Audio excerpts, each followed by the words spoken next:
How's it going, guys? Wade Willis here for my playthrough of Umineko. I'm in Chapter 3, and I believe this is Part 5. We have learned so much in this chapter.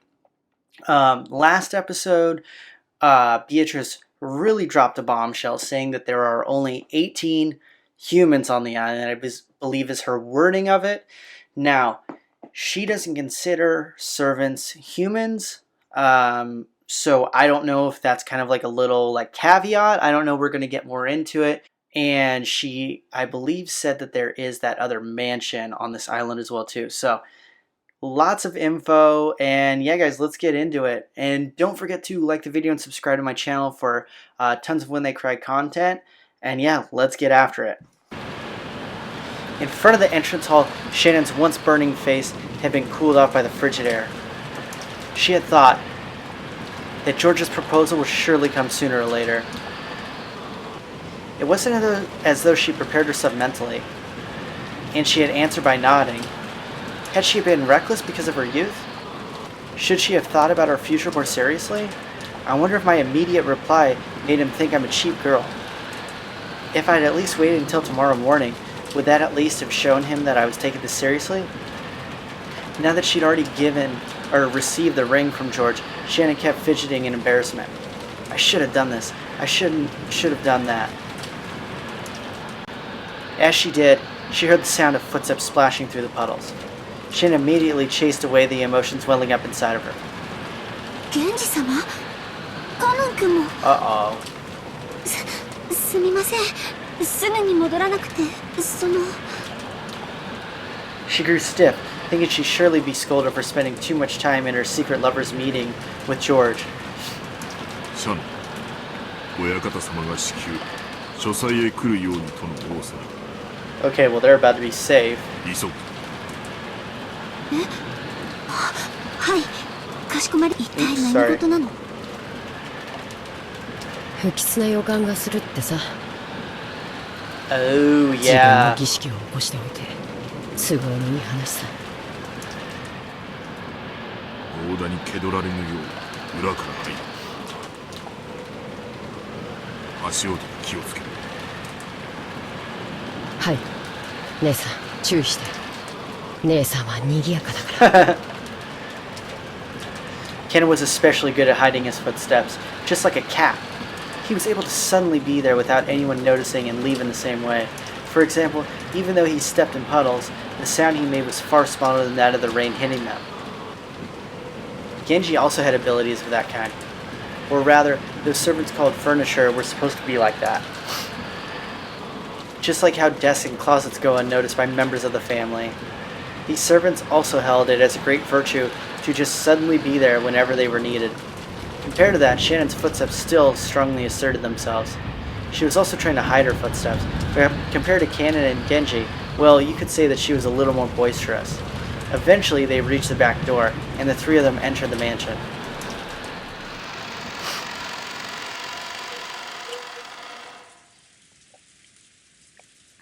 Immediately, they thought they felt something. It was different from a sense of smell, and it seemed to hit the depths of their noses. This hard-to-describe sensation is what you might call a sixth sense, allowed them to perceive that something that was different than usual. Genji-sama. 急ぐぞ。 The sensation made it feel as though the tense something was pressing around them. Realizing that the three of them dashed up the stairs, heading for Kinzo's study while still hiding their footsteps. When they dashed up the stairs, that smell of sweet poison, particular to Kinzo's study, reached their noses. いかがなさいましたか、源氏様。結界が死んでいる。Oh.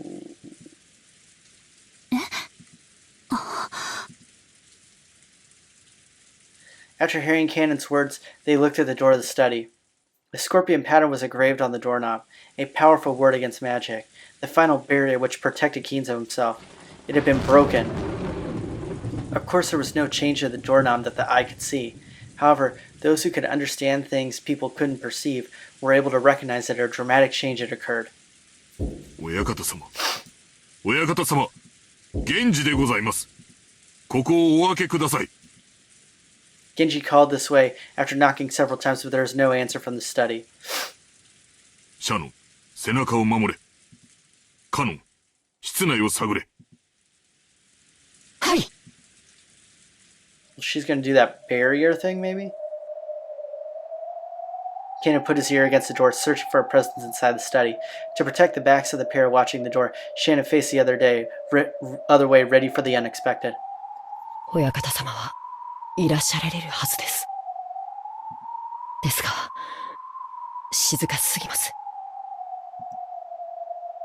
ご無事だということか。いえ、静かがすぎます。Yeah, homie's dead.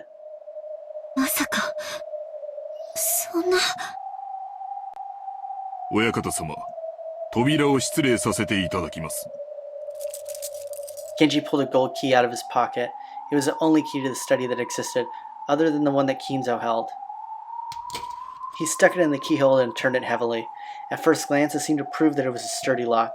However, now that the barrier had been destroyed, this door might as well have been left open from the viewpoint of anyone with magical power. The heavy sound just now meant that the door had been open even for humans. 失礼いたします。 I'm assuming it's going to be a real brutal murder. As Genji respectfully bowed his head, and Kanon's sense of tension grew tighter, and Shannon trembled, they entered the study. They immediately discovered Kinzo's figure. It was sitting on the reception sofa so that his back faced them. Genji noticed that the person sitting across from him and again bowed deeply. Kanon also noticed that person. But he didn't bow his head. He stood in front of Shannon and spread out his arms, blocking the way to her. So even without seeing that person's face, Shannon had already had a good idea who it was. お越しでございましたか。ベアトリーチェさん。Of course. 源氏か。なかなかに早いな。やはり家具は主の呼びかけに素早く答える方がよい。こやつとは大違いだ。ロノエ様もお越しでしたか。 Genji directed his greeting towards the thin darkness behind, and to the right of Beatrice, where there shouldn't have been anything. Even Kanon and Shannon would have never imagined that someone was there. However, the darkness responded immediately and praised Genji's eyesight. 相変わらずさすがです。だいぶの久しぶりになりますね。それにしても老けましたね。それだけの弱いを重ねましたか。充実した日々を過ごしております。ロノエ様におかれましても、ますます充実されておりますようお見受けいたします。ええ、おかげさまです。そしてシャノンも久しぶりですね。君は随分と美しくなった。Hey, she's about to be married. そして随分と強くなったようですね。良いことです。ありがとうございます。姉さん、あいつは一体。 Interesting that Shannon knows him. カノン君とは会うのは初めてになりますね。私はベアトリーチェ様の家具頭を任されておりますロノ源氏さんの古い馴染みですよ。あなたと同じに私も家具 Yeah, です。 except I'm assuming he's like 8 million times stronger than Kanon. 使える主は異なりますが。The dense color didn't disappear from Kanon's face in the slightest. Depending on the master of furniture served, they might be kind or brutal or anything else. If this person claimed to be the furniture serving the hate of Beatrice, then he must be despicable as well. Well, he's like one of my favorite people so far. わらわもすっかり嫌われたものだ。坊主憎ければ今朝までなんとかとはよく言ったものよ。Beatrice openly sneered at Kanon's hate-filled face. Then Kanon finally realized. Beatrice and Kinzo were having a chess game across the reception table, but Kinzo hadn't even quivered. He was holding his head with both hands, his eyes closed tight, as he contemplated his next move. Or was he in anguish? 親方様。わらわが金蔵に伝えたのは2つ。良い知らせと悪い知らせだった。良い知らせは、儀式を終えずしてわらわと再会できる幸運を得たこと。悪い知らせは、金蔵が儀式の一番最初の生贄に選ばれてしまったことだ。こればかりはわらわにもどうしようもない。実に気まぐれにルーレットにて決めたのだから。So how did they... It's supposed to be 6 though, 嘘 right? つけ。もてあそんで殺しているくせに。よしてカノン君。さて金蔵、そろそろ負けを認める気になったのか？これにてわらわとの長きにわたる勝負は決着だな。So he's alive, but he's about to get his head chopped off or something. At a glance, it was hard to make out the situation on that chaotic chessboard. However, judging by Kinzo's anguish and Beatrice's malicious confidence, it seemed to be over already, although she gets sloppy when she's cocky. 是非もなし。これもまた一興か。わらわもだ。そなたとの勝負に決着がつくことは万感の思いあれど、もはや恩衆を超える。楽しかったぞ。退屈しない数十年であった。Beatrice advanced her queen and made her final move. And that decided it. チェックメイト。これがわらわからそなたへの手向けだ。心置きなく眠れ。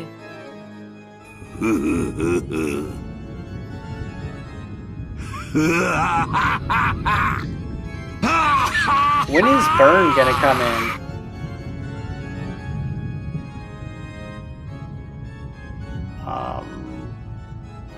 Kizo suddenly stood up and laughed, like an opera singer facing a full crowd and spreading his arms, as though he'd succeeded in a century-long plan. Oh. The hell? That laugh spat crimson. Crimson flames poured out from inside him, spitting even out of his mouth, ears, nose. All at once, his body was wrapped in hellfire. But Kinzo kept laughing.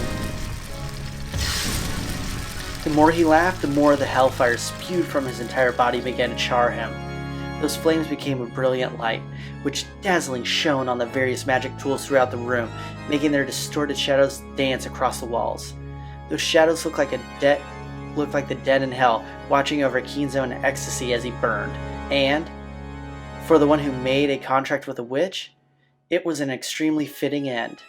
In accordance with those terms, after laughing and howling in the roaring flames for some time, Kinzo flopped on the ground as though he was a puppet whose strings had been cut. Those incredible blazing flames disappeared as though he'd been completely burned up, and afterward nothing remained but a festering and burnt corpse that one could hardly bear to look at.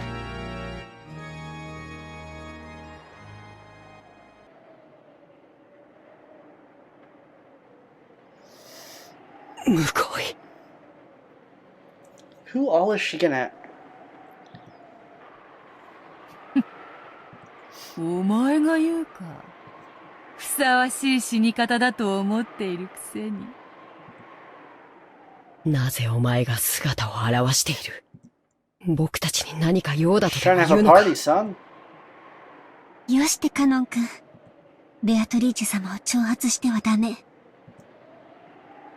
すっかり怯えさせてしまいましたね。He's awesome. わらわはつくづくカノンとは仲良くなれぬようだ。そう嫌いでもないというのにね。Beatrice grinned. Kanan violently averted his gaze, obviously unhappy. His reaction was so different from what he wanted to do, it made the witch and her butler laugh. カノン、ベアトリーチェ様の御前であるぞ。言葉遣いに気をつけなさい。ああ、構わぬぞ、源氏。好きに言わせてやれ。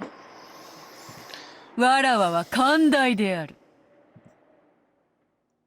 何が寛大だ。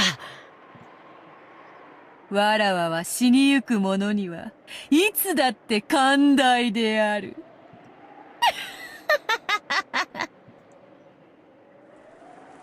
Ken was taken aback by that creepy laughter. Beatrice wasn't just here to take Kinzo's life. The first twilight requires 6 sacrifices. Kinzo alone wasn't nearly enough. And they just casually walked in there. Yeah, they're kind of screwed right now. 安心せよ、カノン。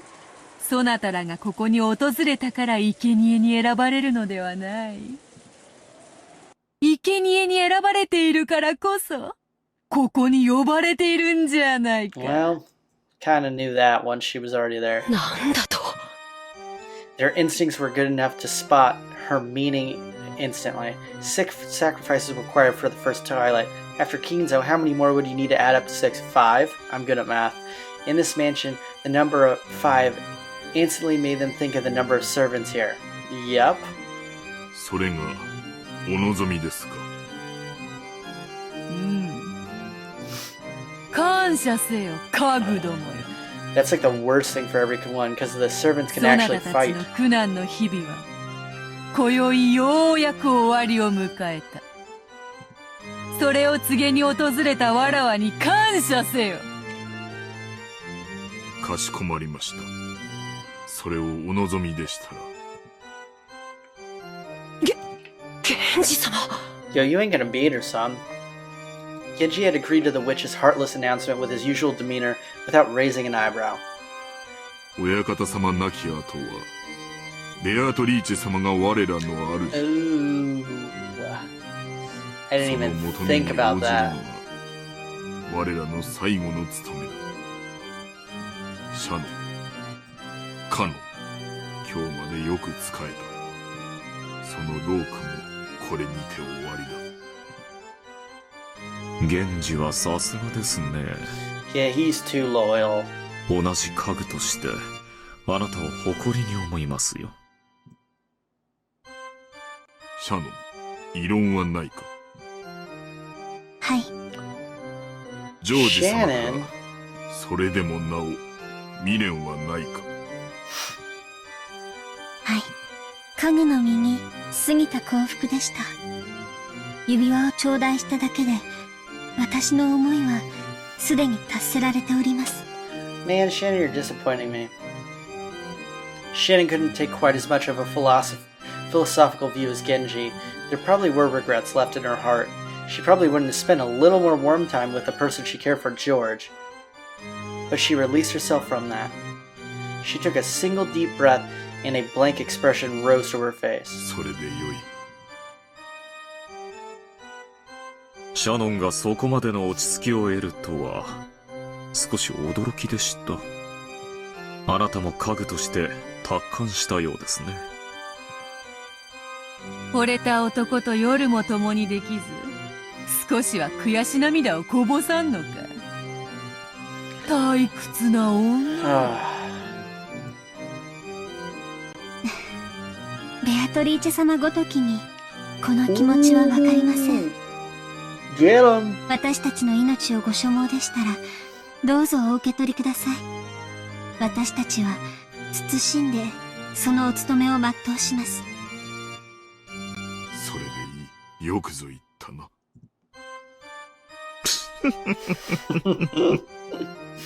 ベアトリーチェ様の苦手なタイプのようで。最近こやつめはだいぶ達観しよった。どうも前回いじめすぎたようだ。それを言ったらバトラもか。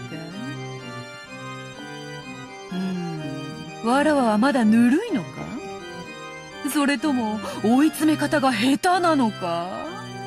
いずれにせよ面白みのないやつよ。しかしお前はまだわらわを楽しませてくれそうだよな、カノン。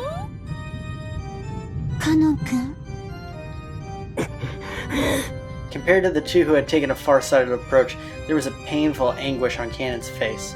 Canon was still far too young to accept his demise after being told it by a suddenly appearing witch. I'm right there with you, Canon. カノン、わらわは退屈を何より嫌い。そしてお前を除く二人が素直に死を受け入れるもので面白くない。だからそなたにはわらわの期待を裏切らないでもらいたいものだ。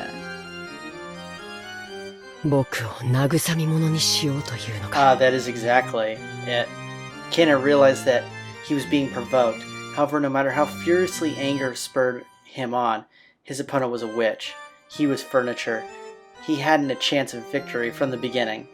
But the witch was expecting that he'd struggle in vain and writhe around, and was even looking forward to it. Just thinking about that was frustrating enough to get his blood boiling.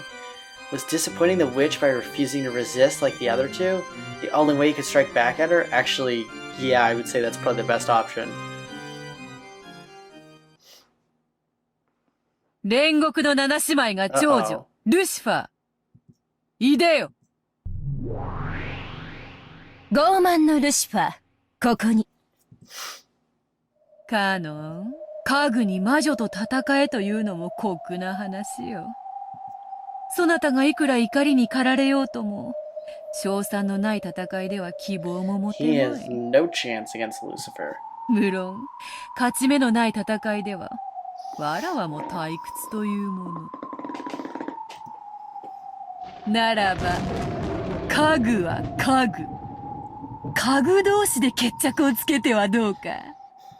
それならば、勝てる希望も持てるであろう。No. 恐れながらベアトリーチェ様。私がそのような出来損ないの家具に劣るようなことがありましょうか？こんな可愛い子に、私が万一にも負けるようなことな Got a ら。chance, Cannon.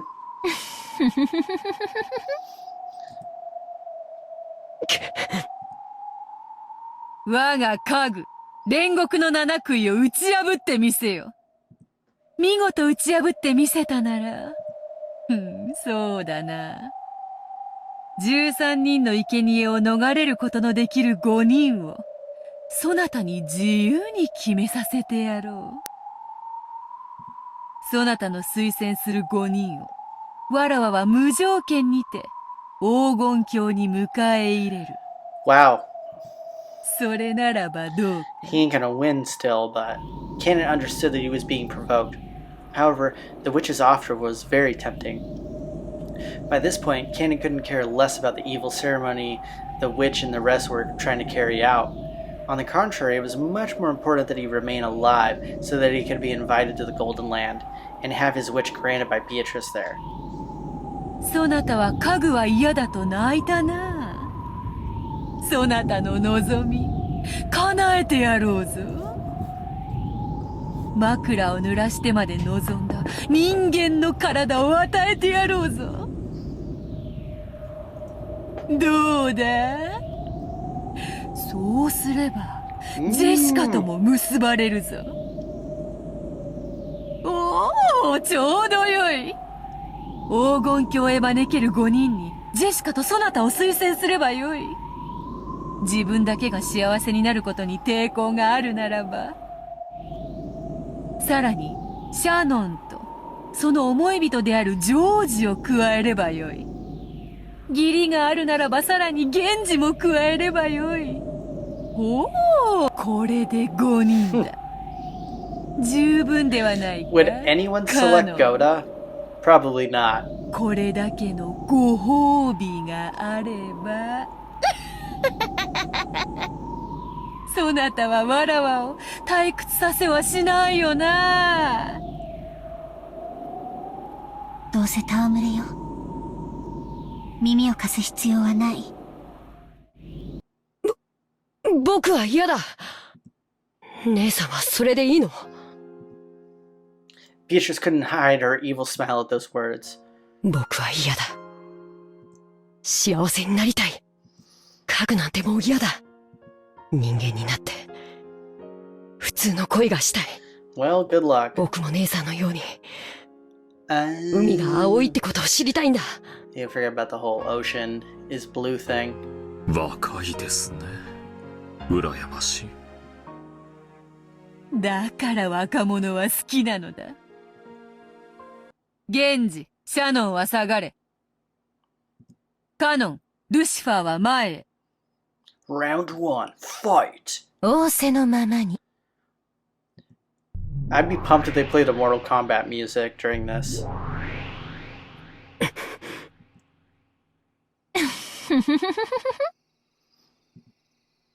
気に入らないわ。ベアトリーチェ様は無理でも。私にだったら勝てるかもしれないという見下しが。最高に気に入らないわ。That was probably humiliating for Lucifer. But at the same time, she was also happy. She was also lucky enough to have this adorable prey all to herself. 来い。魔女の家具。いつまでも僕を見くびることができると思うな。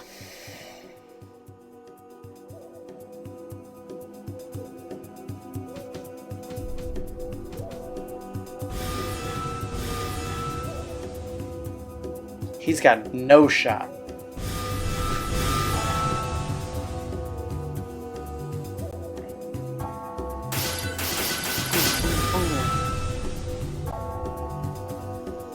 Oh, did he block all of her shots? I don't know what the 3 lighting up things mean, but... Did he win? さあさバトラー、楽しい見せ物の時間であるぞ。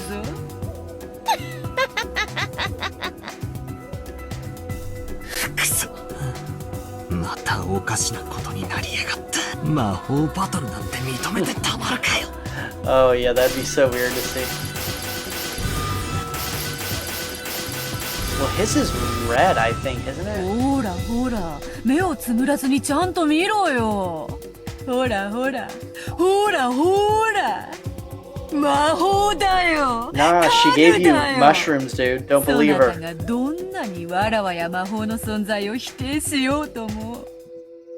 ほらほら、ほらほらほらほら。こうして目の前でブオンブオンカキンカキンやられちゃ台無しだよな。ほらほら、ほらほら。もう思考なんて止めちまえよ。魔法はあるんだ Nah, っ it's て。 lightsabers. これはファンタジーなんだって。目を閉じるなよ。しっかり見ろよ。ほらほらほらほらほら。畜生、畜生、畜生、畜生。魔女を認めない、魔法を認めない。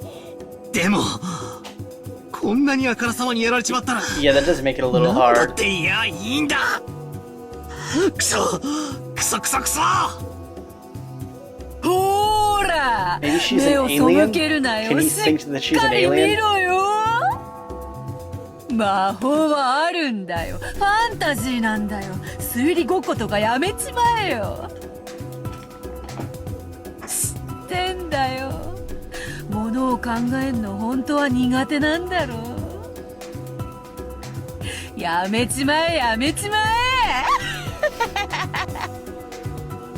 ほらほら、どうせファンタジー、どうせファンタジー。Homegirl's crazy. うるせえうるせえうるせえ。俺に話しかけるんじゃねえ。Yeah. こいつ、意地になっちゃって。私になら勝てるなんて思い上がりをしたことを、今すぐ床に這いつくばって謝ってごらん That's a な good さい。 sign. そうしたら、特別に許してあげてもいいわよ。So she's either gonna unlock another level and just yeet him, or he's getting her to use like her emotions and she can be open for an attack. 生きながら生皮を剥がして、That would not be cool. 絶命するまで全身を鞭打ってのたうち回らすのを、特別に許してあげてもいいわよ。Also not a fun way to die. 可愛い子なんだから謝っちゃいなさいよ。そうしたらあなただけは最高に素敵な気分の中で優しく優しく行かせてあげる。黙れ、魔女の家具。 Ooh. お前と問答するつもりはない。私なんか眼中にないというのね。気に入らないわ。畏怖を感じないその目。本当に気に入らないわ。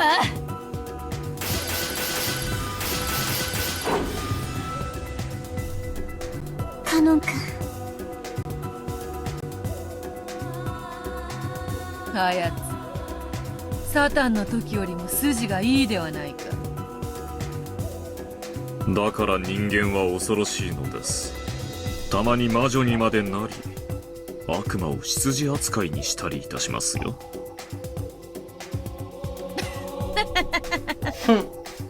わらわはどちらを応援すればよいというのか。Ooh, he's done. こいつ私と互角に渡り合うというの？ Ooh, that just broke her. 僕を見くびるな。お前にそのおごりがある限り、僕には決して勝てない。私がこの煉獄の七姉妹が長女ルシファーを指して決して勝てないと？こんな思い上がりが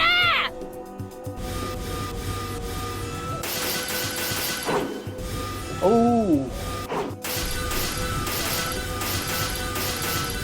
Let's get it. Oh, yeah. Ken was desperately trying to stay alive, and he had a strong desire to become human, but Lucifer didn't feel anything stronger than a slight desire to play. So that led to an inevitable result. It was a result that could be reached by the power of humans, the power of the heart. これまでだ。お前は僕に決して勝てない。 The glowing red curve extended straight out from Cannon's arm, pointing at Lucifer's throat just beneath the tip of her chin. 何よこれ。この私がこんなの何かの間違いよ。 I don't think there's a mistake. As she grinded her teeth in irritation, she tried to deny the truth right before her eyes. But no matter how much she believed in her own superiority, it didn't change the facts in front of her. ほう、やるなカノン。見事だ。 Dang, わらを I'm 退 surprised 屈さ he せな won. かった。 Until I saw her attitude in the middle of it, I was like, ooh. それに比べ、わらわの家具のなんと情けないことか。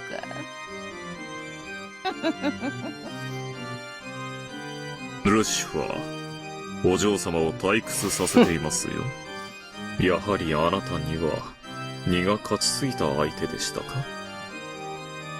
失望するぞ、七食いの長女。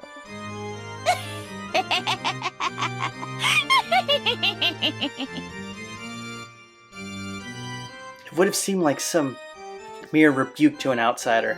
However, furniture serving the witch knew what kind of severe treatment was promised by that rebuke, and understood what had been left unsaid. この出来損ない家具が！ She howled, abandoning her last bit of pride, and made her body explode, exposing her true form. That form was a demon stake which bounced off the walls surrounding the room. よくも私にここまで恥をかかせたな！殺す！殺す！殺す！殺す！このぬるまが！ Blockhead. 私の姿をもはや追うこともできないくせに！もう遊ばないよ。本気で怒ったわよ。お前の心臓を一撃で貫いてやるよ。ぶっすりざっくり貫いて真っ赤な血の噴水を天井にまで届かせてやるよ。死ねー！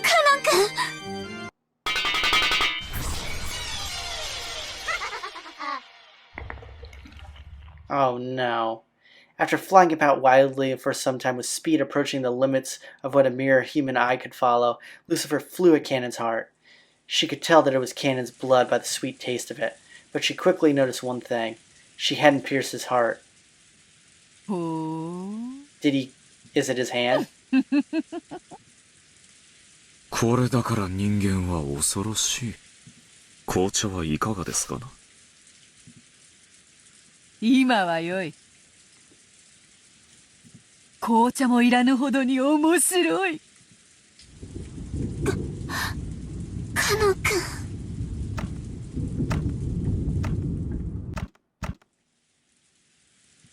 おごったな。だから、お前は僕に勝てないんだ。The floor was stained with dripping blood. It really was Cannon's blood. But it wasn't flowing out of his chest. He had sacrificed his own left hand to protect his heart. Yep.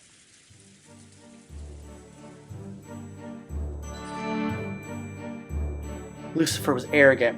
Even though she'd been given enough time to realize that this was an opponent capable of cornering her, in her pride she had believed him to be worthless. She had gotten careless.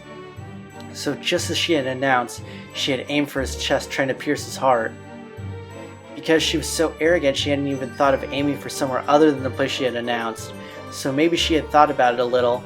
However, her pride would not allow her to aim for a different spot. After all, she was Lucifer of pride. Cannon, withstanding the pain, grasped the demon stake sticking out deep in his left hand strongly with his right hand, and pulled it out. When she heard the sound of breaking bones and even more blood dripping down, Shannon looked away reflexively. There was an air hole in the back of the pierced hand so big you could clearly see through the other side. It's like hidden from dusk till dawn. Cannon's face was filled with pain. But right now, he had won without a doubt. The demon stake he was gripping with his right hand turned back into Lucifer again, so that Cannon was gripping exactly where her neck was.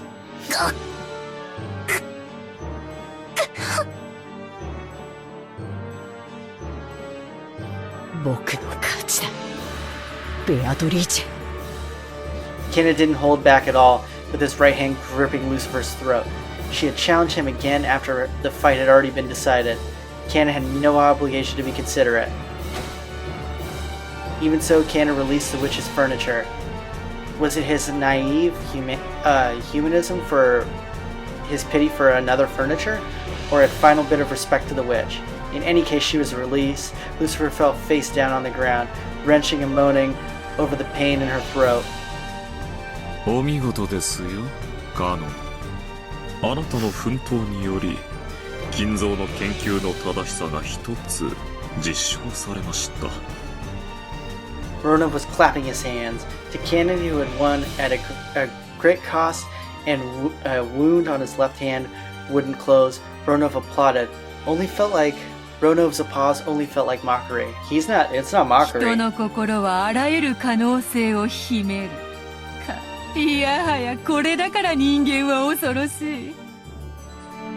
あっぱれであるぞカノン。そなたは勝利した。見事だ。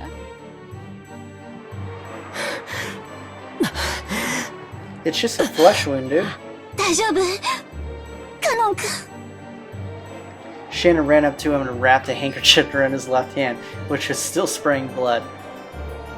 見事であるぞカノン。 She might heal Cannon for that. 実に見事である。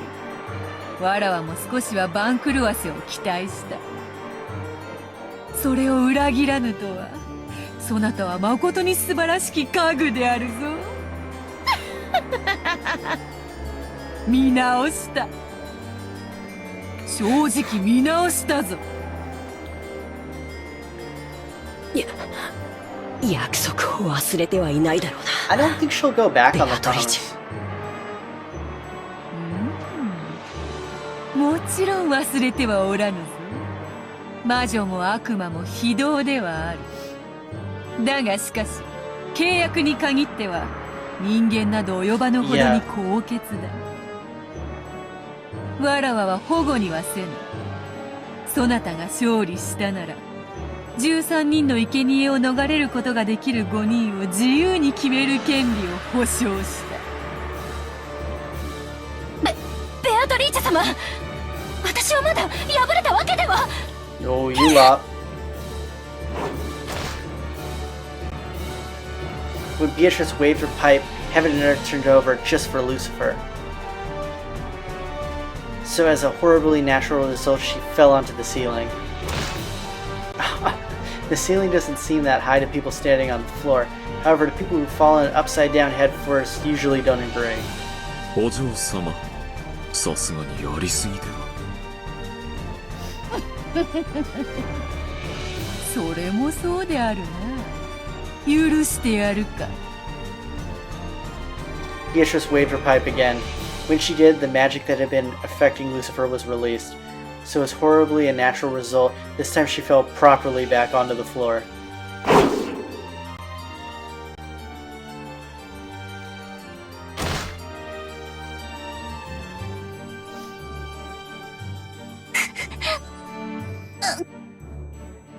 Beatrice 様、お許しを。何を怯えておるか。わらはもはや許したぞ。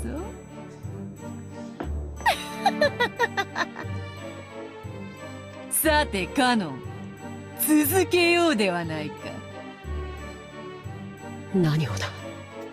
まさか彼女にとどめを刺せとでも言うつもりなのか。ああ、違う違う。I thought that for a second. まだ終わっちゃいないだろうが。何をだ。はぐらかすな。わらわは確かに Yeah, そなたと you get to pick 約 who you 束 want, した homie. ぞ。わらわの家具、煉獄の七杭を打ち破ったなら、とな。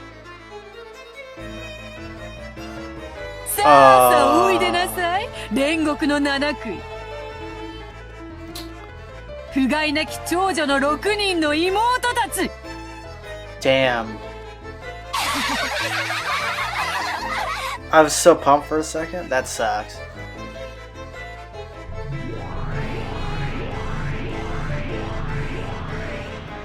The air split with shrill laughter, and as the gold splash scattered about, the remaining 6 sisters of Purgatory showed themselves. All of the 7 sisters of Purgatory were here after Canon was able to defeat one by sacrificing his left arm.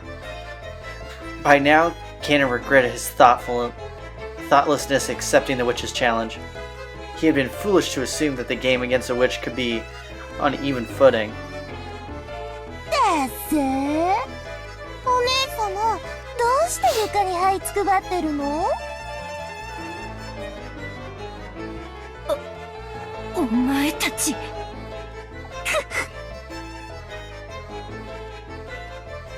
だからお姉様はダメなのよ。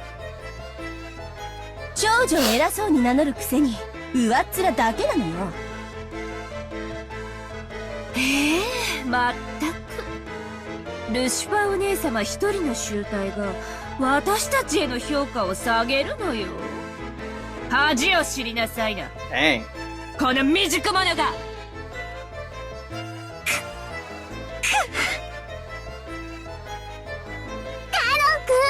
すごいすごい。でもいい気にならないことよ。ルシファーお姉様なんて威張ってるだけで姉妹の中じゃ大したことないんだから。だからルシファー姉は何もしなくていいといつも言っている。お姉様は威張ってだけいればいい。 Is she actually the weakest though? 荒事はすべて優秀な私たちで片付けるのだから。お姉様、どうする？私たちはお姉様のプライドを尊重して、そのボロボロの体で再び挑むのを期待して手出しをしないつもりなんだけれど。でもカノン君は強いわよね。 Well, he's absolutely screwed if he has to go one after どうあ another. がいても勝ち目はないわよね。お前たち。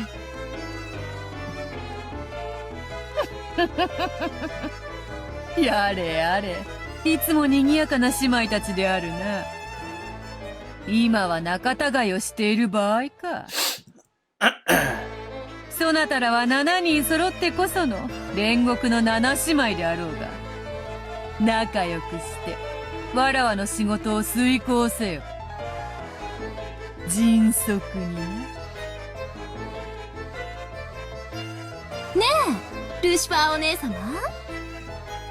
私たち妹の力が借りたいなら言ってよ。 That's so savage. お姉様の口から助けを求める言葉が聞きた I いの。 don't think she'll ask.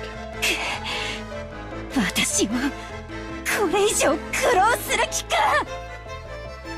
愚かでひ弱で見苦しくて情けない。この長女のルシファーをどうか妹の皆様お助けくださ So savage. い。ねえ、聞かせてよ。それを聞かせてくれたら助けてあげる。それでいいわよね、みんな。お前たち、おのれ。 The seven sisters of Purgatory unanimously closed in on their worthless sister, abusing her. Even Canon, who had been fighting for his life a second ago, couldn't bear to look at it. 私がそのようなことを口にできるものか。早くせよ。どうせお前一人では拉致が開かぬわ。早く7姉妹にてカノンを撃て。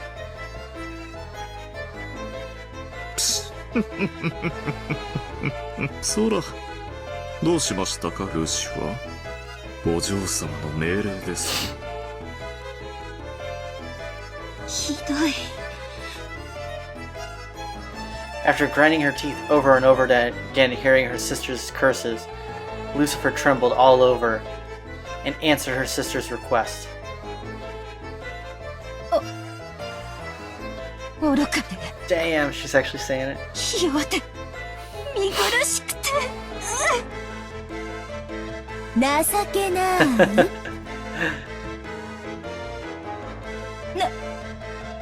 情けない。この長女ルシファーをどうか。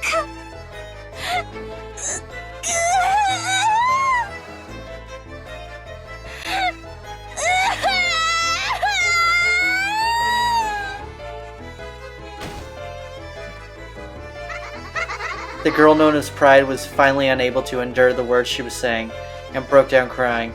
However, the 6 younger sisters kept giggling cold-heartedly.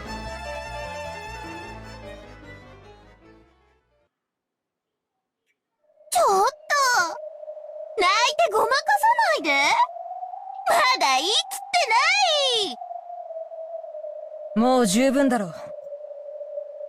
さあ姉妹たち、我らの力を見せてやろう。 Man, I was so pumped Ganon was going to get to pick whoever he wanted. 私は全部聞かなきゃ満足しないわよ。ほらほらお姉様、続けてよ。もう十分よ。さあ、この屈辱は姉妹全員の屈辱。生かして返しはしないわよ。さて、哀れな家具をどのように遊んでやろうかしら。素敵な提案はある？はい。 Of course. ベルゼは仲良く7人でカノン君を分けっこしたらいいと思います。良い提案だな。それでなら姉妹でみんな仲良しだ。なら私頭部ね。手足はあんたらにあげるわ。やだやだ、ダメ。私が頭なの。そんな約束意味があるわけないでしょ。早い者勝ちに決まってるわ。殺され方がいいかカノン君の提案があったら教 She's えてね。 might be the craziest one. 七姉妹でとびっきりの殺し方をしてあげる。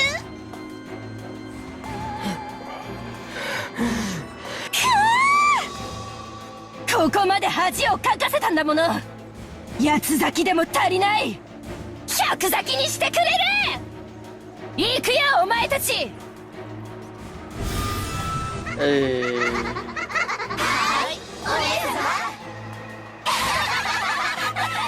That is... Well, he's donezo. The 7 of them burst at once. They had no intention of playing or boasting. This time they would genuinely follow their master's order. Take Cannon down, swiftly! The 7 sisters jumped around the room faster than the eye could see, examining how they could best kill Cannon. They tortured Cannon with their cruel giggles, sometimes making a close pass at him. They kept scraping his arms, shoulders, and cheeks, gradually carving red letters into his body. At that moment, Shannon dashed up behind him, holding onto him so that she blocked the way to his body at least a little. I knew she was going to come up with her defense.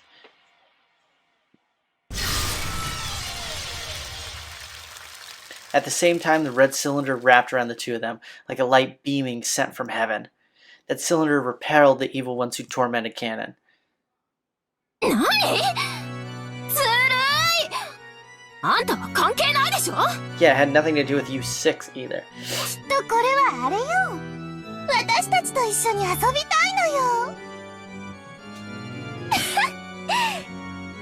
なら私がもらうわ。いっただき。ベアトリーチェ様、シャノンを私たちの獲物にしても？ああ、構わんぞ、好きにしろ。お前たちの悪時期にはカノン一人では足らなかろうしな。ありがたき幸せ。さあ、しゃしゃり出てきたことを後悔させてやろう。どっちがどっちかわからないくらいの肉片にして混ぜて混ぜてミンチにしてハンバーグにしてあげる。バカね。それよりあの結界を破る方が先でしょうが。食い意地より先に仕事しなさい。はい、お姉さん。As horribly natural first action, the 7 sisters began to destroy the barrier Shannon had created. Shannon's barrier certainly was strong. It's powerful enough even to impress Beatrice. With its strength, frail furniture would turn into dust just by touching it, and it was firm, like a tree with deep roots.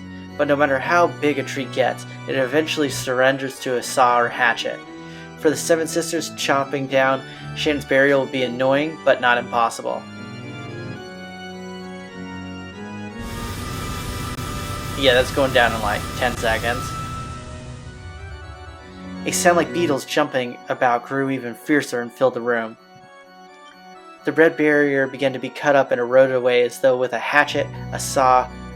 No, a chainsaw by now.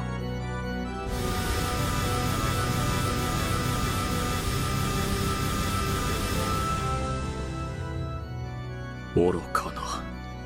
君の結界ではその子たちを防ぎきれないことは知っていたでしょうに。なぜ？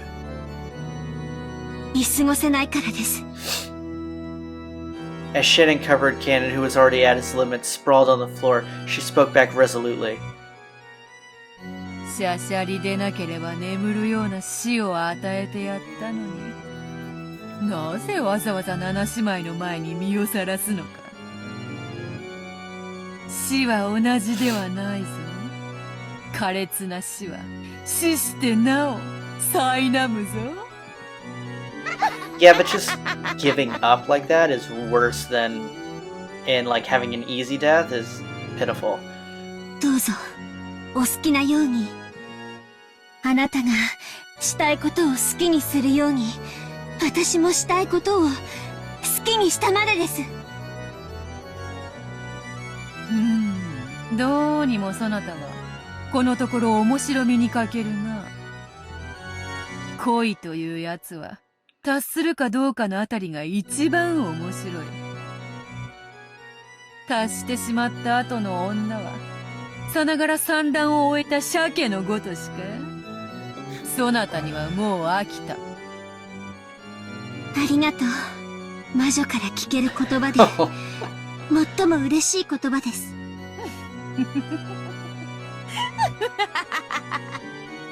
ならせめて最後にわらを思いっきり喜ばせる死に方をしてみせろよ。七姉妹を聞こえたな。シャノンの殺し方、お前たちの残虐の限りを見せてみよ。シャノン、申し訳ございません。やはり私には源氏様の高みには至れませんでした。姉さんはバカだ。僕なんか放っておけば姉さんまでひどい目に遭うことは。ううん、いいの。ジョージ様に指輪をもらって女として生きられたあなたをかばって姉として生きられた私のせいはすべてこれで未練なく全うした。That's イライラするぜ。その達観が本当にイラつくぜ。だから家具なんだよ。お前からは人間の匂いがしねえんだよ。わらわを見ろよ。わらわこそ人間だろうが。家具のくせにわらわよりも完成されたかのような、達観したかのようなことを言うんじゃねえ。醜い。その未練はあなたの正体なの。未練じゃねえ。それが生きるってもんだ。指輪もらったから死んでもいいとか。理解できねえ。さっぱりがっかり愕然呆然。全然ダメだぜ。お嬢様、少し気がないかと。うるさいわ家具が。シャノン、楽に死なせてもらえると思うなよ。舌を噛むなら今のうちだ。哀れね。もしも私の目にあなたのその姿が映ってそれが見えるなら、己が醜さにおののくといい。 She spit in that fire. てめえはそれよりさらにめちゃくちゃぐちゃぐちゃに生きながら醜く潰してやるからよ。 At that time, Genji softly entered the red barrier. Perhaps that barrier didn't block those without ill intent. Then Genji held her from behind and covered her eyes with his right hand. 源氏様、十分だ。先に休みなさい。 Was he gonna snap her neck? はい、ありがとうございます、源氏様。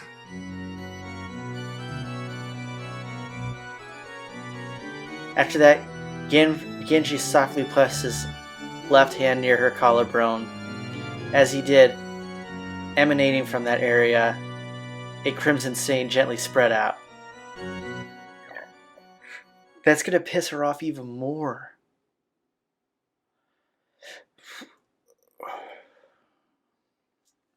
When Genji removed his hand, bright red, fresh blood oozed out of there. It only happened for the first instant and it was shaped like a crimson rose.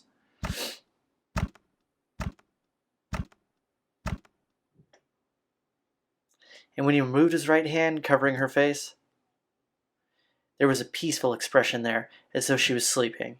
Then she fell softly, silently, and slept. Her soul had already been sent to a world where a malicious witch and her furniture could not reach her, no matter how evilly they tortured her. The scene left Beatrice and the seven sisters stunned. Only Rono wore a mysterious smile. Then Genji leaned over Ken, who was crouching on the floor. よく頑張った。お前ももう休むといい。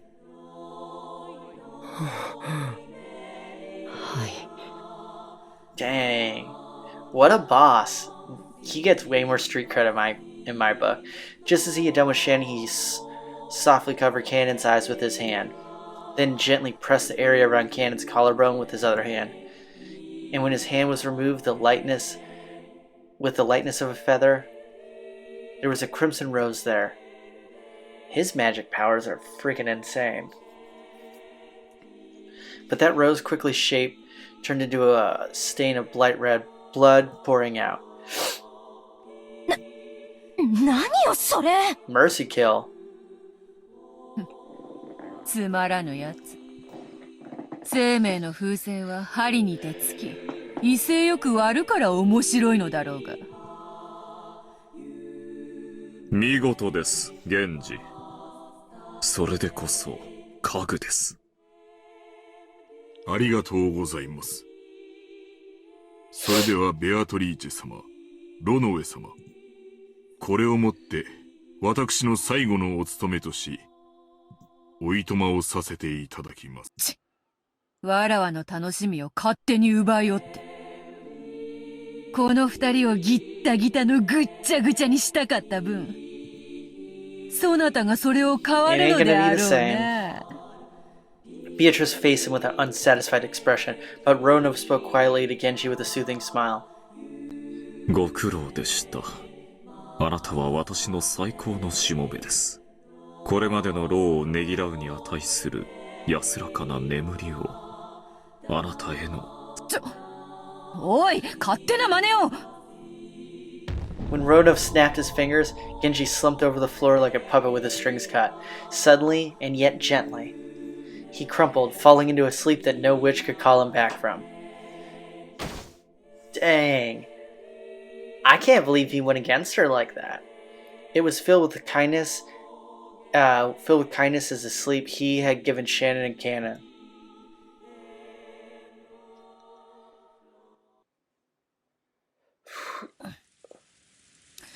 なんだよ、ロノウェ。腰抜けでつまらぬぞ。お嬢様は偉大なる大魔女ではございませんか。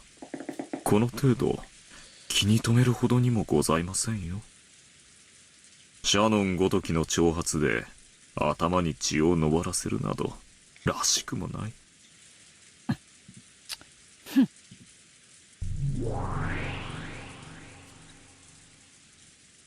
What was it that had Beatrice so irritated?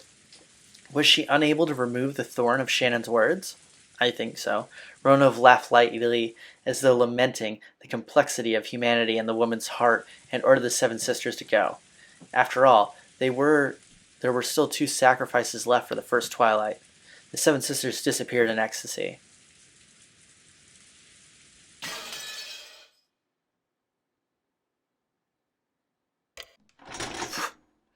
Was it like 1 minute?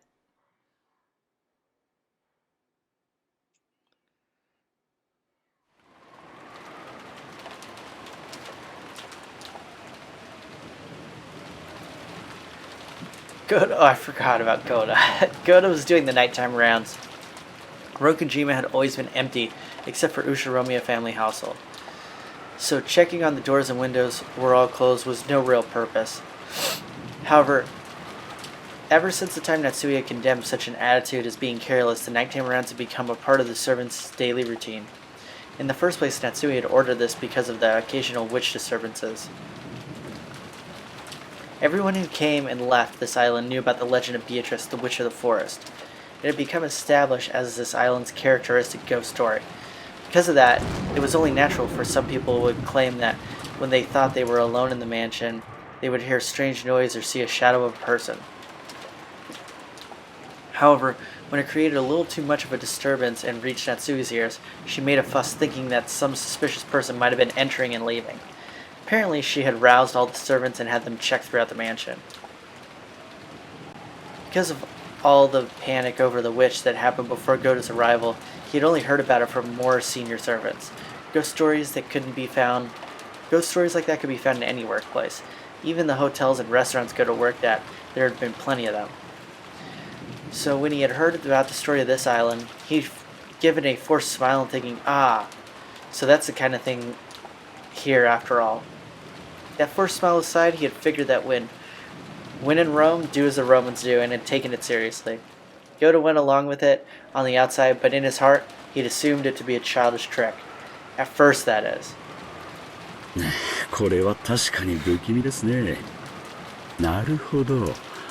過去の使用人たちがいろいろと騒ぎたくなる気持ちもわかるものです。Especially during a monsoon, he could understand how someone doing the rounds on an eerie night like this might believe they'd seen a ghost if they saw a lace curtain waving in the breeze from a window that hadn't been closed. 肖像画の魔女をバカにするとたたりがあるか。Oh, she gets rid of all the servants. That makes it even more difficult for Battler because he's going to have to assume it's someone in the family. 大怪我をして辞めた使用人もいるらしいし。怪我は勘弁だな。俺もこの年だ。二度とこんな厚遇の職場には恵まれねえだろうよ。ああ、肖像画の魔女様。真面目に働きますんで、一つ穏便に頼みます。 When the hell is Burn coming out is my question. Yoda prayed to the portrait, his hands together as though he was at a Shinto shrine.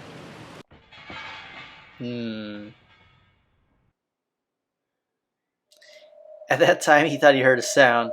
The kitchen? Was it the sound of metal falling on the floor? Yeah, no. It's the sound of Kumasawa getting killed, I bet. Maybe a mouse or a cockroach had come out and knocked over some of the dishes. I don't know what kind of cockroaches they have to be able to knock over dishes, but that is frightening. No, how could that be? It was usually cleaned thoroughly. Thinking he'd check out to see what the noise had been, go to enter the kitchen. He turned on the kitchen light. When he did, he heard a strange sound. Clank, clank, clank, clank. To a cook like Goda, that sound felt like a lid on a pressure cooker or something shaking. Surely there would be a pot on the burner when there wouldn't be a pot on the burner when no one was in the kitchen. Even if someone was using the gas, walking away from it would be quite dangerous, just in case Goda decided to inspect the area around the gas range.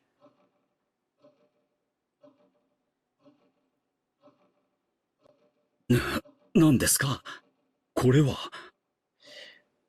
he did, the corner with the gas range, the pressure cooker really had been set out, just as he thought. But the flame wasn't on, and yet the lid was clanging. Was something fermenting and leaking gas? It's going to be one of the sisters in there. How could that be? Then was there a mouse or something inside? Could it be? Ridiculous. When people were watching Goda act as though he had a bold personality fitting for his build, but he actually had an unexpectedly timid side to him. He was frightened that there might be something inside, and he couldn't bring himself to check it carelessly. In his cowardice, he grabbed a nearby wooden pestle, and with a clunk, he tapped it a little forcefully against the side of the pressure cooker. When he did, the clanging sound suddenly stopped. He should have been relieved that it had stopped, but the fact that it had stopped when he hit it was even more eerie, and it made him even more suspicious about what was inside. I wouldn't even check it. Hell no. この世に怪奇現象なんて存在しませんとも。そんな魔女も魔法もそんなもの存在するわけがない。すべての現象は科学的に説明できるんです。お化けも魔女もいてたまるもんですか。He repeated that many times, trying to build up his own confidence.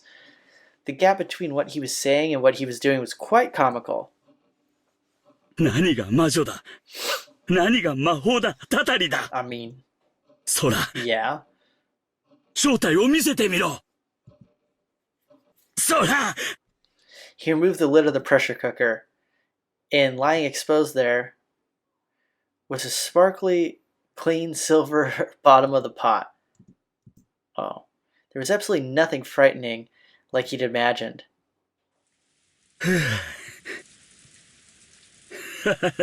そりゃ当然です。中に何もいるわけがない。By now, Gunnar realized that he had been a coward. So while he still had some doubts as to what caused the lid to make that sound, he figured it wasn't a big problem and decided not to worry about it much. Then he took the lid he grabbed and softly set it back where it had been. It's fine, it won't make a sound. Of course it won't. As if witches or magic could exist. Clank. Clank, clank, clank, clank. Clank, clank, clank, clank, clank, clank. Alright, I'm not gonna do all 85 of those. So funny this is making him freak out. I would have already left that room. All the pots and dishes. Alright, now I changed my mind. I would have probably shit myself right here. All started clanking at once. It grew even stronger, so that finally the lid to one of the pots fell off. And from the inside of the pot, a slender white arm reached out. Alright, now it's game over for me. Lids fell off the other pots one after another, and another, and another.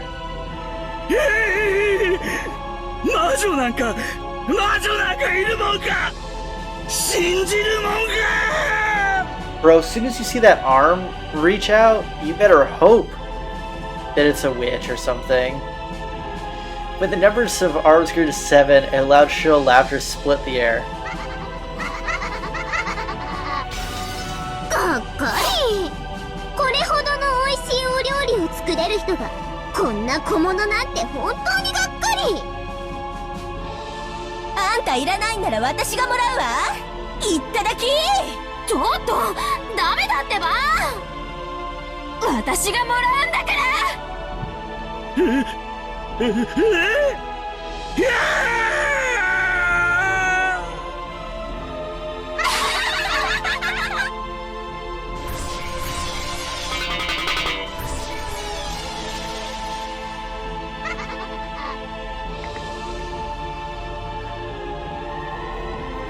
Come on, let's search. There's only one more.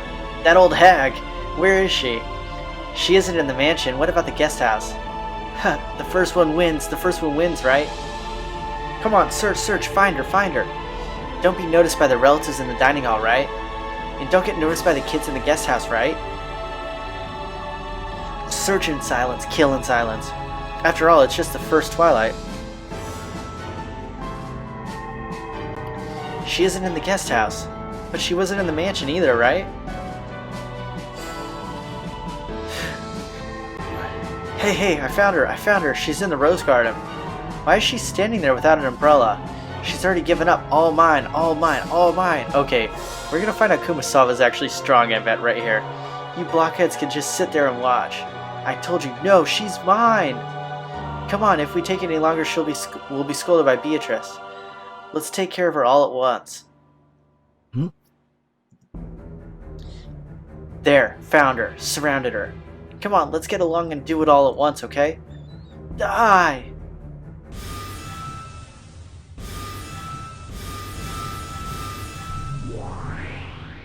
I knew she was gonna be...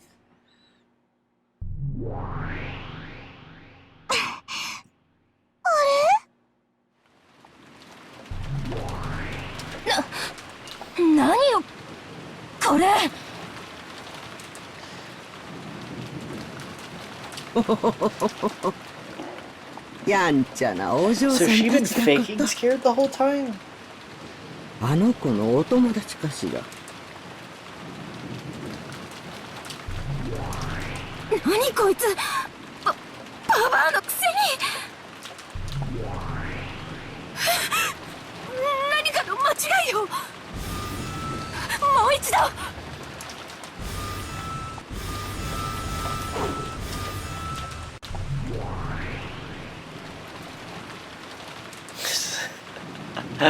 Alright, she goes up in my book now. こいつ、どうして私たちを防げるの？どいて！もう一度よ！何度やっても無駄だ。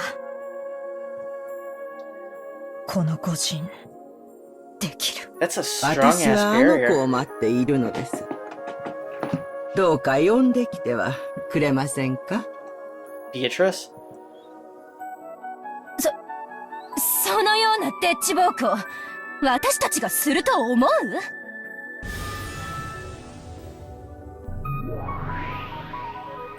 その必要はない。ベアトリーチェ様。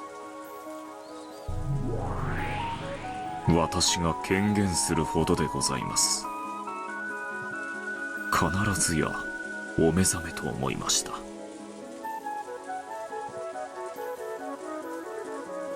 ロノウェイ、久しぶりですね。本当に久しぶりです。こいつ、ロノウェ様を呼びつけに。そしてあなたもお久しぶりですね、ベアトリーチェ。こいつ、ベアトリーチェ様までも呼びつけに。よい。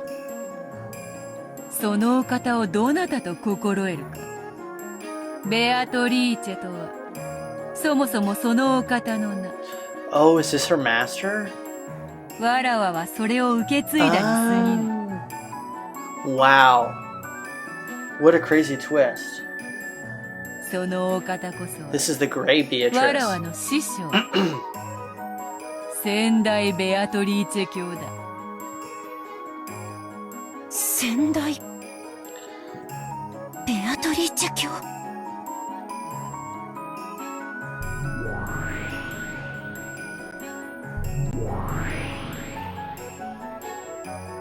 Gold butterflies appeared in ones and twos from the garden and rose and began to gather around Kumasawa. Then, after she wrapped in a gold sparkle, she burst and disappeared, and Kumasawa's form was no longer there.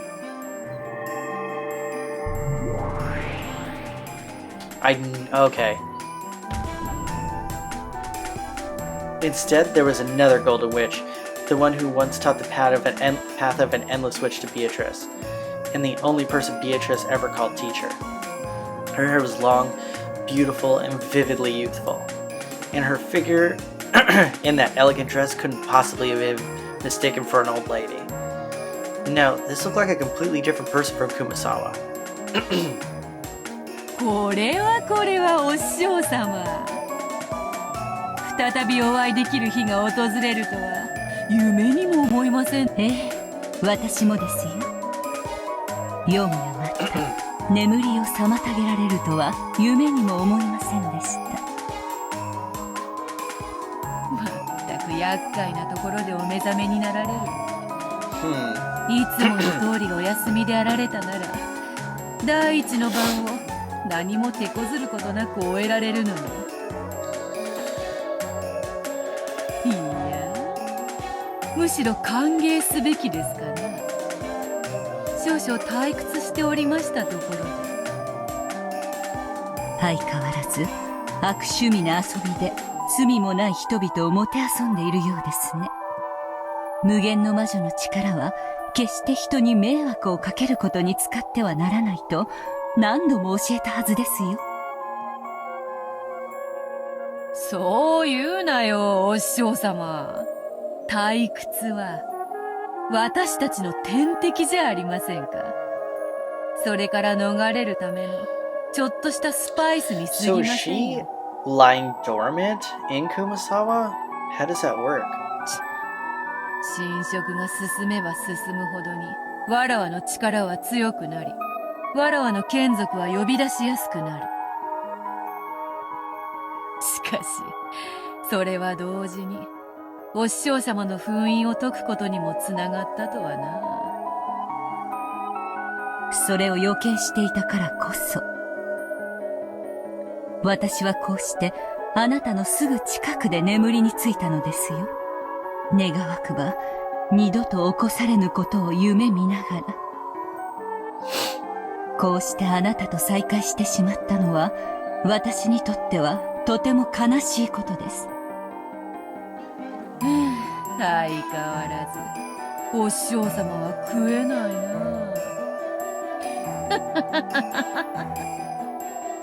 ロノウェ、家具の子たちを下げなさい。家具は主に仕えるだけです。すべての罪は主が背負います。かしこまりました、マダム・ベアトリーチェ。その名はもうその子に譲りました。さあ下がりなさい、家具の娘たち。私は一度聞かぬとしても二度言います。しかし三度目は口にしませんよ。 I wouldn't really try to mess with her. 下がりなさい、煉獄の七姉妹。巻き添いになれば塵と化しますよ。下がれ、みんな。Ronov and the seven sisters of Purgatory retreated. After that, what remained was Beatrice, whose daring expression didn't falter, and the teacher Beatrice, who had given that name and wore a composed smile. さーて、お師匠様、久しぶりの再会にはどんなお茶のご用意が良いかな。そうですね、ほうき星の訪れよりも久しい再会です。もてなしてもらいましょうか。粗相があるようならば、我が名と無限の魔女の称号返してもらいますよ。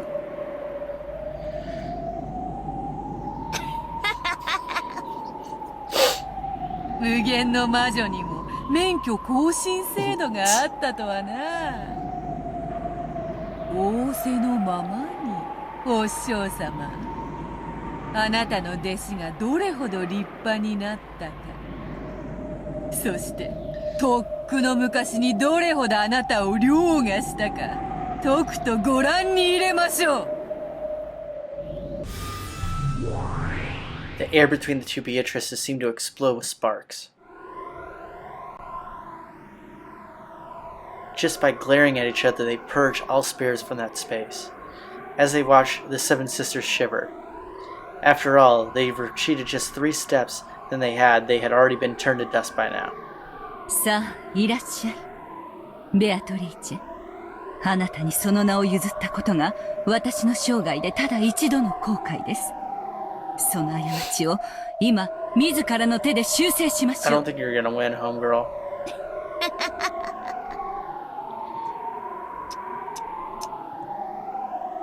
そりゃあ違うぜ、お師匠様。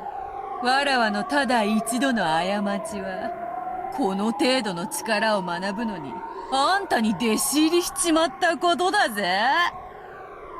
なんだ魔法だ。何が無限の魔女だ。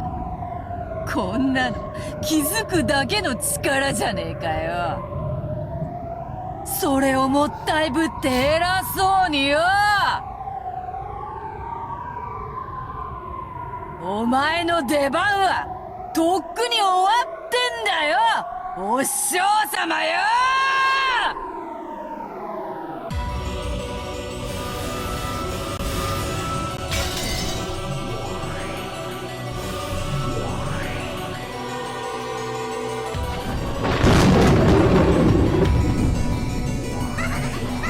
What?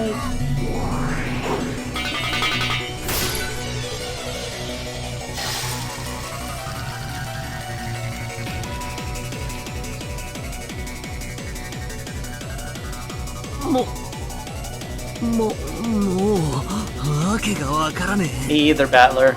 一体目の前で何が起こってんだ。かわいそう。私の弟子が迷惑をかけていますね。謝ります。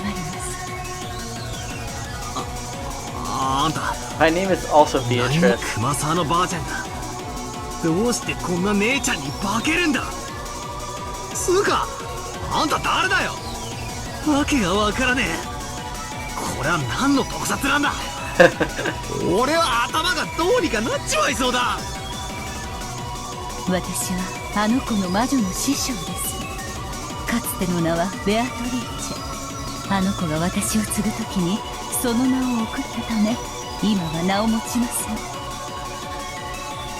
あんたがすでに言い切っちまってるが、俺はあんたの弟子のせいで大いに迷惑しているぜ。頼むから責任取って何とかしてくれ。じゃなくて俺はこんなの信じねえぞ。魔女も魔法もあるもんか。こんなめちゃくちゃバトル俺は認めねえぞ。クソったれ、俺は何を信じりゃいいんだ。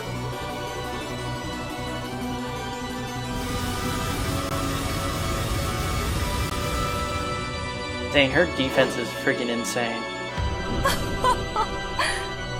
あなたらしい、とても短気なもてなしですね。さすがお師匠様。この程度じゃバカバカしくてまぶたを開く気にもならないらしい。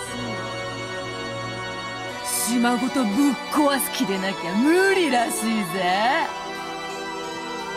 さあさあおいでなさい、双剣の戦闘。 Shoulder war towers? The hell is this? In response to Beatrice's summons, a terrific earth tremor split the rose garden. On either side of her shoulders were two massive war towers sprouted and stabbed into the heavens. They stretched up 100 mirut tall, I think, and each had over 360 cords. They were war towers of the god's army corps, which had prevented even groups of ancient heroes from invading their sacred grounds. What the? This is like such a jump. As Beatrice elegantly floated in the gap between the massive two-headed towers, she looked down on her teacher, sneering with a sense of absolute superiority. With the two massive towers lined up behind her shoulders, the witch looked very small, like a butterfly dancing between huge trees. 蝶に化ければかわせるとか思うなよ。双子塔の弾幕密度じゃあんた、虫ピンの昆虫標本どころかめった刺しの針刺し人形だぜ。 Over 700 trading ports opened on the towers, and godly soldiers readied their multi-shot ballistas.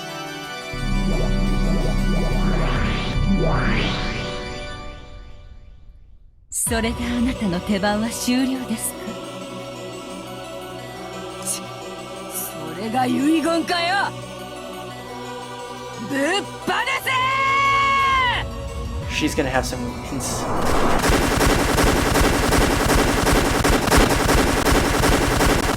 The ballista shots that numbered over 1,000 were all fired at once, drawing a beautiful geometric curtain of death. The boorish sound of the bowstrings were played was probably even deeper than that of a reaper swinging its sickle. さあさあおいでなさい、墜落せし塔よ。いちなる言語をはぜ、その罪を知らしめよ。 The sky was saying that the incandescent red from in between the clouds of a blazing massive tower fell upside down. The massive falling tower and its rubble sucked in thousands of ballista shots so that not one of them approached the body of the witch who had summoned it. That's right, no group of people, no matter how large, could approach the mysteries of heaven. That was the reality of the fallen tower.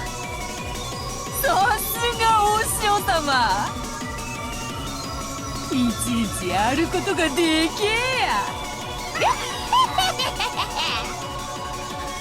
私の手番は終わりません。 I didn't even expect magic at this level to be in this. さあさあおいでなさい。 Who the hell is this? イバルディの息子たち、我にふさわしき槍を与えたまえ。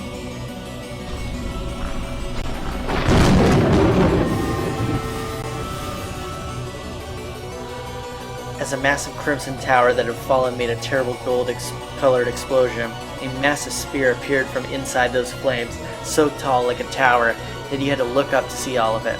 It was too large even for a giant's hand.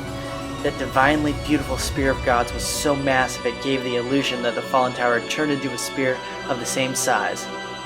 It was a spear of certain victory that none could escape. 無用の双子塔ですね。自ら左右の退路を断つとは愚かしい。一本の槍をもお前は防げない。 She snapped her fingers in command. The massive tower-sided spear shot at Beatrice like a lightning bolt. It aimed right for the middle of the center of the Gold Witch's heart with extreme precision as she danced in the gap between the towers like a butterfly, slicing straight through the air like a flash of lightning. こんなところでグングニルが弾けるとは。やっぱりお師匠様はすげえな。 Okay, I'm gonna stop here because I actually have to do something. So don't get pissed at me because I'm stopping at such an intense point. But we'll start off at a crazy point next episode. So yeah, I don't even know where to go on this. I didn't know this magic is stronger than I expected. I can't even imagine what it's going to be in like episode like 8. So yeah, we'll see. And yeah guys, don't forget to like the video and subscribe to my channel. Let me know what you thought of the episode.